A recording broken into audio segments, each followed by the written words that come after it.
Okay, we're going to talk about searching within the scene tree.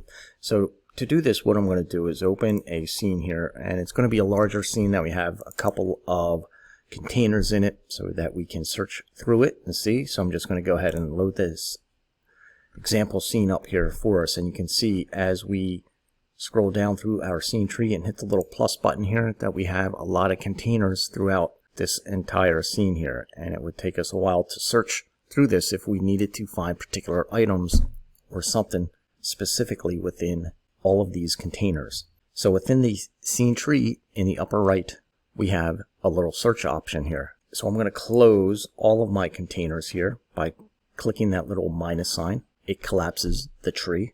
Now I'm going to come over to the right hand side, to the far right, to the little magnifying glass, and this is our search option. I'm going to click on it, and what you can see is it gives us a blank context menu here and a couple little icons that we can help us search through it. Now what we need to do is actually tell it what we want it to search, and on the far right we have another drop down. We can come down here and we can look for a particular name. So if I set this to name, it's going to look for a particular name of the container, and we can come in here and type a name of a container or something that we think might be named similar to the one that we're looking for. I'm going to type it in. I want to hit enter, and then we have these little buttons here that we can use. Either that will search the first or last one, so we can click through these here, and here you can see our first container name. Its name is Flare 006. So even though I typed in Flare, it's picking up the name of this. And then we can use these little icons here to go down to the next one within the scene tree, or this one will go back up to the next one. Again, you can find the topmost one or the bottommost one by using these here. If you wanted to get rid of that, you could just delete that. To the right, our drop down also has plugin.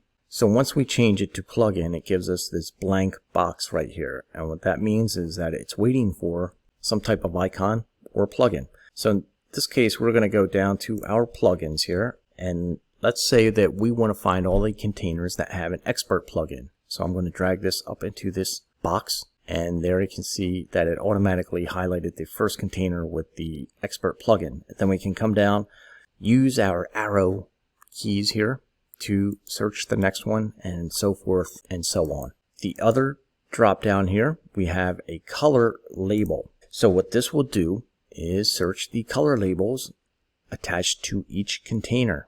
And if you didn't know, you can change the color by just clicking on that color icon on the container, and it will change the color.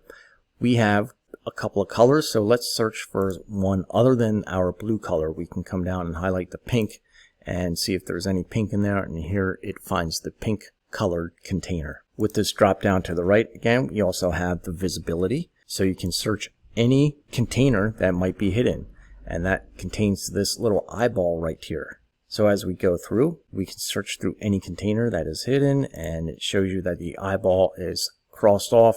If you need to check it, you can obviously just turn the eyeball on and it shows you. The drop down on the right also has a locked symbol that we can search, and once we change it to that, you can see that we have one container here that is locked. Any container that is locked means that no one, or there is no ability to come over into the scene tree and drag that around. Finally, on our last drop down here is what we have is a script text. So if we had had a script within this scene, it would search that script, and a script relates to this plugin right here. It's called script. So if we had one of those plugins within our scene, it would search for that.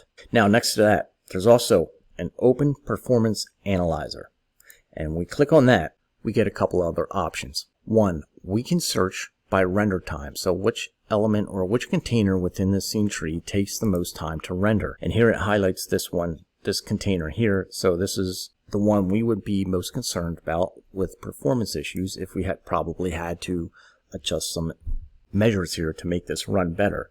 So this container here takes the most time to render, and then we could also search a container that has the most vertices.